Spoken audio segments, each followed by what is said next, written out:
Washington, CNN. There's a line about Donald Trump in Bret Stephens' New York Times book review of the new Steve Bannon biography that, for me, perfectly sums up both the president's appeal and his fatal flaw. He sold his shamelessness as fearlessness and his charlatanism as charisma, and people believed, writes Stephen S. of the 2016 presidential campaign.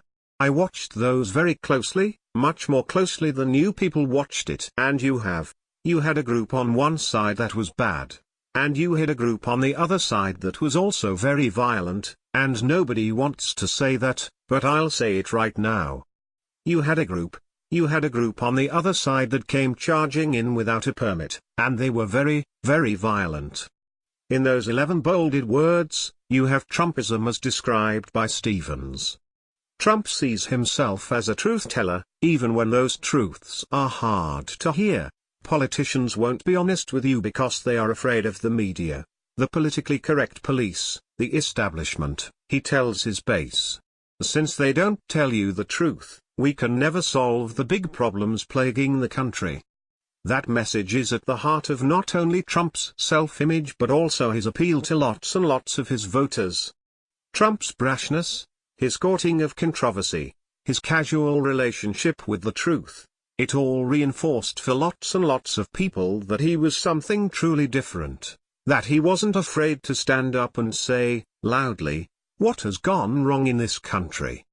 But, what if, as Stephens proposes, Trump's fearlessness isn't fearlessness at all?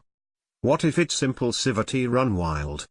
What if Trump just says whatever the hell occurs to him in the moment and casts it as speaking truth to power? Another example from this week is powerful evidence that that's exactly what Trump is doing. The reference is to a debunked story of Pershing, during the Philippine-American War in the early 20th century, coating bullets with pig's blood and then using them to murder 49 of the 50 POWs he had captured. Historians insist the episode never happened. Of course, if it did happen, it would amount to a war crime for Trump. Of course, whether it happened the way he told it or not is totally besides the point. Pershing was tough, he didn't care about political correctness. And look at how his actions stopped terrorism for 35, or 25, years. Trump wants you to believe that no one tells you that story because they are afraid of being scorned by the establishment and media elites. The real reason you don't hear about the Pershing story is, well, because it's not true. No politician this side of Trump is willing to repeat so many falsehoods because their sense of shame about doing so would be overwhelming. Trump's great gift, and also the root of his problems in relation to the comments he has made about Charlottesville, is that he will gleefully repeat half-truths and even lies as long as they reinforce the point he wants to make.